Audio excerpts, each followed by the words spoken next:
The knife never touched the body at all. It was just this fast cutting from one thing to another, the knife coming at the camera and so forth. Anything that you can involve an audience so close is much better than seeing it from a distance. What happens when you give an A-list filmmaker B-list material? In the case of Alfred Hitchcock's Psycho, the shower scene became a revolution in the presentation of cinematic violence. That signaled a shift in American culture and an evolution of the horror genre.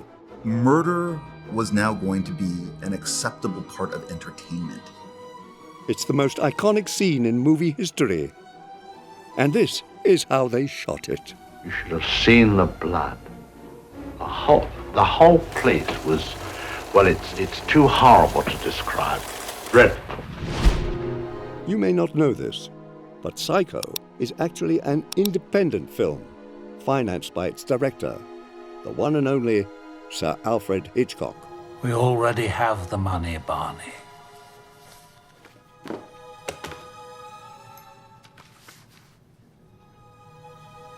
Who do I make it out to? Paramount was hesitant when Hitch honed in on Robert Bloch's pulpy and sleazy novel as his next project. His previous film, North by Northwest, was a big-budget Technicolor blockbuster. For Psycho, Hitchcock switched gears completely, opting for a low-budget, black-and-white B-movie. The proto-slasher was a smash success, the second highest-grossing film of the year, beating epics like Spartacus.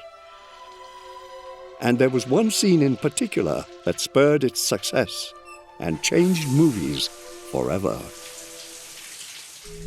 In fact, it was the one scene that lured Hitchcock to do the movie in the first place. And he knew exactly how he wanted to shoot it. I just want you to read this little bit here. It takes place in the motel bathroom. In the script, screenwriter Joseph Stefano vividly describes the actions.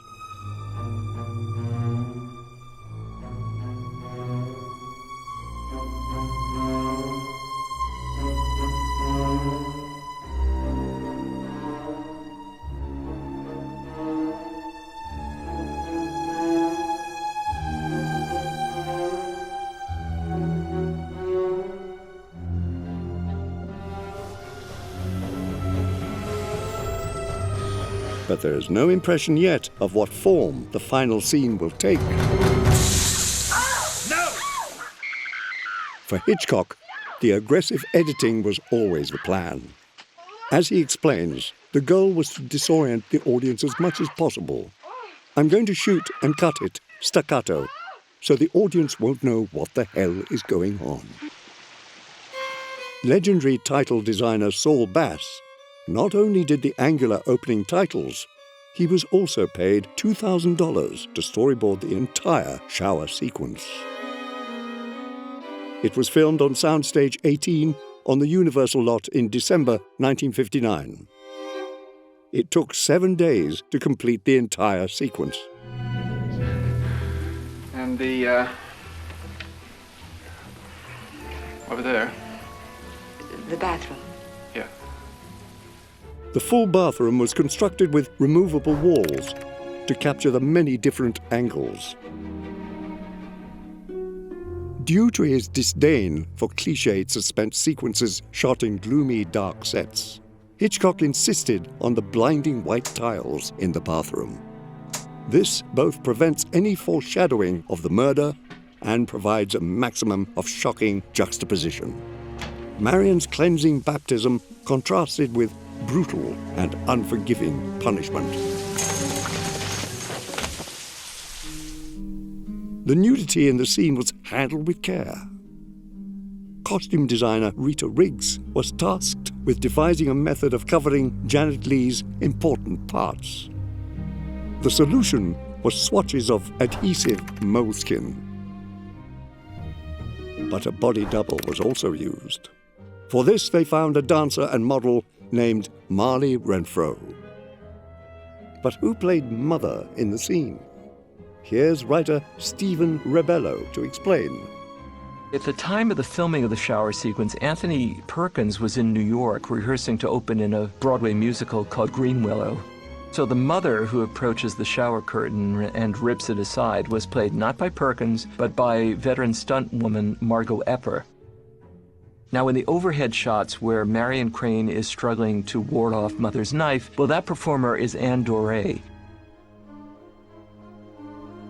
The intention was to shoot Epper in silhouette with a strong backlight. But they encountered a problem in that the light bouncing off all that bright white tile was illuminating her face too much. To solve this, they darkened her face with makeup. All right, cut! For God's sake! Will someone get me a proper stunt double like this? Knowing the scene would become a huge challenge for the censors, Hitchcock relied on a rather clever shooting technique. For certain shots, he wanted precise blocking to minimize the nudity, like this shot where the arm is blocking the breast from the camera. Rather than shoot at normal speed, where this type of precise blocking would be difficult, he shot at a lower frame rate and had the actors move very slowly. Then he could speed the shots up to normal speed. Despite Hitchcock's claim that the knife never touched the body, there is one shot that seems to contradict him. The trick here, though, was that they started the shot with the knife touching the skin and then pulled the knife back. When they reversed the film, it appeared to be an actual stab. Since it was shot in black and white, the blood could be any color. They found a liquid with the right darkness and fluidity by using a squeezable bottle of chocolate syrup. The rotating eye shot was accomplished with an optical printer, spinning a freeze frame until it switches over to normal motion. Virtually the entire film was shot with a 50mm lens, which was intentional, according to script supervisor Martin Schlom, because it so closely matched human vision. Hitchcock wanted the camera being the eyes of the audience all the time to let them view the action as if they were seeing it with their own eyes. Sound design was also carefully considered. To find the perfect analog for a knife piercing human flesh, prop man Robert Bone provided a variety of melons: watermelon, honeydew, cantaloupe, and cassava.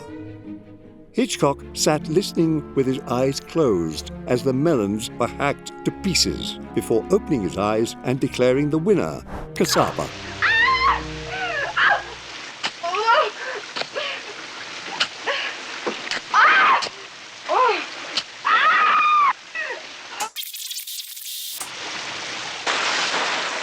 Initially, Hitchcock envisioned the shower scene without any music at all.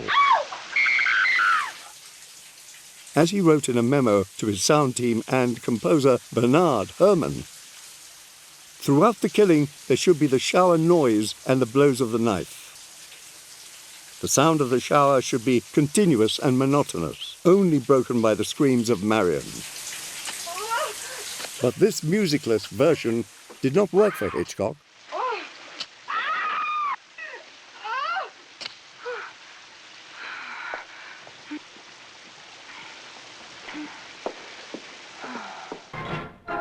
He was so distraught after seeing a rough cut that he was tempted to trim the entire film and simply air Psycho as just another episode of Alfred Hitchcock Presents.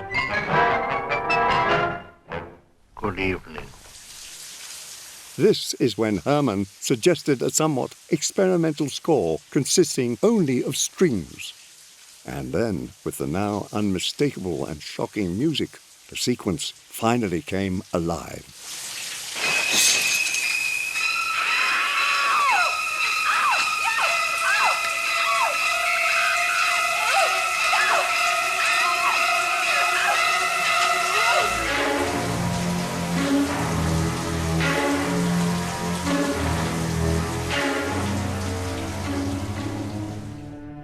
No one in Hollywood was making films this graphic in 1960. Naturally, the censorship office had issues with the scene. Is there any improper suggestion of nudity in this murder scene in the shower? She won't be nude. She'll be wearing a shower cap. Some censors claimed to see explicit nudity, while others did not. They told Hitchcock to re-edit and remove the nudity. Hitch did no such thing. He simply submitted the film again without removing a single frame. All tidied up. This time, each censor changed their opinion on what they saw or didn't see. Have I broken any laws? No, ma'am. Then I'm free to go. In the end, Hitchcock was able to release the film as he intended. Beyond the financial success, Hitchcock was also extremely proud of the effect he had on his audience. I feel it's tremendously satisfying for us to be able to use the cinematic art to achieve something of a mass emotion. The audience was aroused by pure film. And so this is how Alfred Hitchcock elevated a schlocky pulp thriller into something greater than the sum of its parts. For an in-depth and fascinating account, check out Stephen Rebello's book on the making of Psycho. As Hitchcock once said, "My films are made on paper." If you're ready to tackle shot lists and storyboards like Sir Alfred, Studio Binder's pre-production software can help. That's all for now. We'll leave you with a parting bit of advice. Keep the bathroom door locked.